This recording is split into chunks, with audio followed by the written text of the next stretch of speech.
Good morning student. आज हम प्रयोगशाला के बाहर होने वाले कार्यों पर हम पढ़ रहे थे, जिसके अंतर्गत हमने दो टॉपिक पढ़ चुके थे, क्षेत्रीय भ्रमण और सर्वेक्षण। इसमें थर्ड पॉइंट है आनंददायी शिक्षण संबंधित कार्य, कि शिक्षण कार्य को आनंददायी बनाने के लिए क्या कार्य करना चाहिए। तो अध्ययन अध्यापन की सामग्री को सरल रूप में बनाना ही आनंददायी शिक्षण कहलाता है।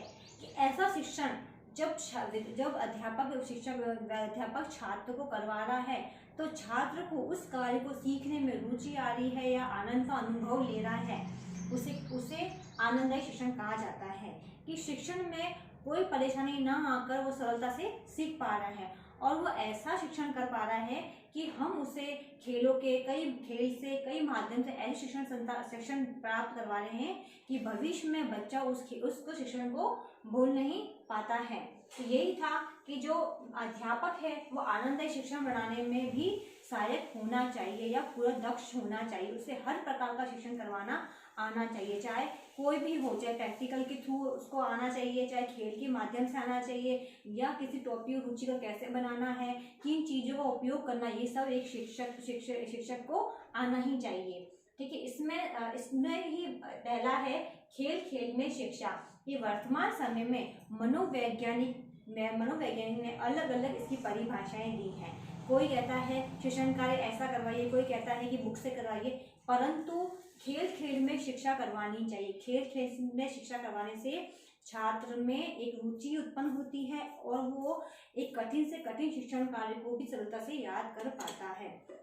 इसलिए छात्र को खेल में शिक्षा प्रदान करनी चाहिए। और आनंददायी भूगोल शिक्षण का महत्व शिक्षण के क्षेत्र में अत्यधिक बढ़ रहा है, क्योंकि आजकल आपने देखा होगा कि छोटे बच्चे जो होते हैं उन्हें जब विद्यालय में भेजते हैं तो वह उन्हें शुरू से ही उन्हें देखा होगा आपने खेल के माध्यम से उनको गिनती सिखाई जाती है या अल्फाबेट सिखाए जाते हैं, जिससे क्या होता है कि बच्चे जल्दी से सीख पाते हैं।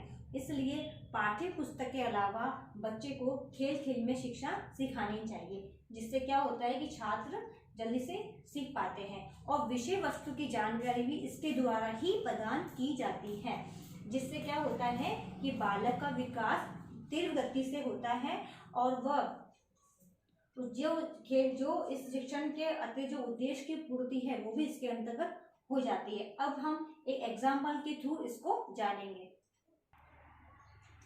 अब ये है खेल में शिक्षा, कि छात्र को मतलब गेम खिलवा रहे हैं तो हम उसे शिक्षा कैसे प्रदान करेंगे। तो हम एक एग्जाम्पल के थ्रू जानेंगे कि सबसे पहले हम एक राजस्थान का मानचित्र बना लेंगे। ठीक है। इसमें फिर हम खेल का नाम क्या रखेंगे कि पर्ची खोलो और जिला बोलो। कि बच्चे क्या करेंगे कि जब पर्ची खोलेंगे जो उसमें जो नाम है उसको बोलेंगे और मानचित्र में भरेंगे। अब खेल का उद्देश्य क्या हो जाएगा कि अभ्यास द्वारा पक्का याद करना। जब हम उन्हें भरने के लिए बोलेंगे तो वो जिले पे याद हो जाएंगे कि वो किस जगह पे क्या है और उन्हें वो पक्का याद हो जाएगा। अब शिक्षण विषय वस्तु क्या हो जाएगी, राजस्थान के जिले हो जाएंगे। अध्यापक द्वारा खेल से पूर्व तैयारी, कि जब अध्यापक ने खेल से पहले की तैयारी क्या करी है तो उसने सबसे पहले बोर्ड लगाया है और बोर्ड के अंदर राजस्थान का मानचित्र बनाया है और जो राजस्थान की जो जिले हैं उसकी पर्चियां बना दिए। तो ये हमारे चार पॉइंट हो जाएंगे। अब हम पढ़ते हैं इसकी क्रियाविधि कि जब अध्यापक है वो कक्षा के विद्यार्थियों को दो समूह में बांट देगा। बांटने के बाद वह क्या करेगा कि उन्हें क्रमांक बांटेगा 1 2 3 4। ठीक है। तो उनको दो भागों में बांट कर अपने अपने ग्रुप में बिठा देगा। बिठा देने के बाद वह सबसे पहले पर्चियां बनाएगा 32 जिलों की और उसे एक डिब्बे में रख कर उसको बंद, दोनों समूह में हम व्यक्ति को बराबर बिठा देंगे और उसके बाद हम क्या करेंगे, जो पर्चियां हैं राजस्थान के जिलों की उसे एक डिब्बे में पैक करके रख देंगे। ठीक है। और हमें इस चीज़ का ध्यान रखना है कि जो पर्चियां हैं वो छात्र को नहीं दिखे। उसके बाद हम उन्हें क्रमांक से बांट देंगे। क्रमांक से बांट लेने के बाद हम क्या करेंगे कि दोनों ग्रुप से एक एक बच्चे को, जब हम जो क्रमांक बोलेंगे उस क्रमांक पे दोनों विद्यार्थी हमारे सामने आएंगे। उन्हें हम पर्ची निकालने को कहेंगे। जब विद्यार्थी पर्ची निकालता है और जो जिले आते हैं उन्हें हम इसमें भरने को बोलेंगे। अगर वो जिले भर देता है तो उसे 1 अंक प्राप्त हो जाता है।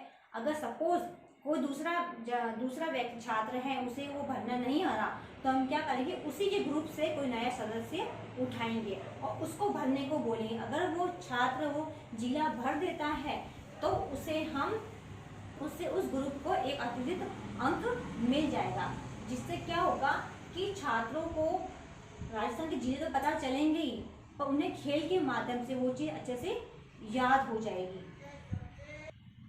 इस प्रकार दोनों छात्र क्या करेंगे, वापस जाके अपने समूह में बैठ जाएंगे। उसके बाद अध्यापक क्या करेगा, पुनः उस खेल को आरंभ करेगा और पुनः क्रमांक से बच्चे को बुलाएगा। तो क्या होगा, इस प्रकार से वापस दूसरी प्रक्रिया शुरू हो जाएगी। बच्चे वापस उठकर आएंगे और उस जिले को भरेंगे।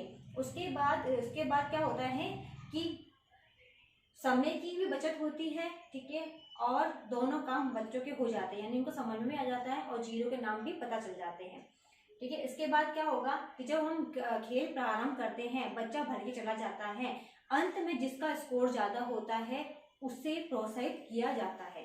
उसके बाद अध्यापक क्या करेगा कि जो दोनों ग्रुप के सदस्य, दोनों ग्रुप के छात्रों ने जो इतना अच्छा योगदान इस गेम में दिया, उन दोनों को प्रोत्साहित करेगा, क्योंकि दोनों का इसमें योगदान था और आपको पता है हार जीत तो चलती रहती है। इसके बाद प्रोत्साहित करने के बाद क्या होगा कि बच्चे में एक रुचि, आनंद का अनुभव होगा और वह आगे गेम में भाग लेने के लिए प्रोत्साहित भी हो सकेंगे। इस कारण से ये खेल में शिक्षा हम इस तरह से प्रदान कर सकते हैं।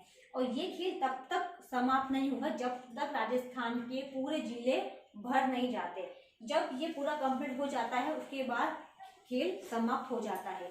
इसके अलावा हम विभिन्न प्रकार के खेल कर सकते हैं, ऊर्जा संरक्षण, ठीक है, और जल संरक्षण है, उत्पादन है, ये सब क्या है, जनसंख्या है। इनके माध्यम से हम बच्चे को हम सिखा सकते हैं।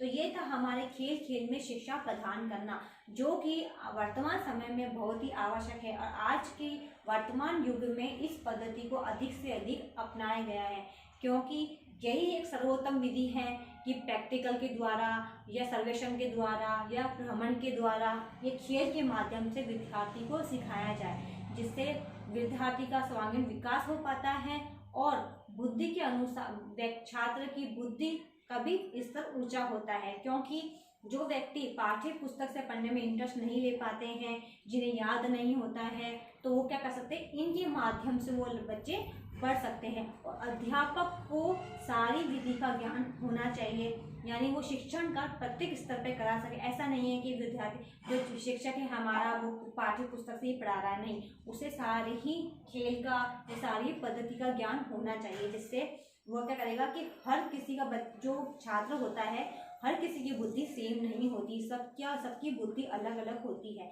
जिस छात्र को जैसी बुद्धि है, उसको जैसा समझ में आ रहा है, उसको वैसा ही शिक्षण कार्य करवाया जाए, जिससे बालक उस चीज़ को, शिक्षण कार्य को अच्छे से समझ पाएंगे और अपने भावी जीवन में एक अच्छा बालक बन सकेंगे। ये था हमारे खेल में शिक्षा। आई होप कि आपको ये समझ में आया होगा। अगर आपको इससे संबंधित कोई चीज़ समझ में नहीं आती है तो आप मैसेज करके मुझसे पूछ सकते हो।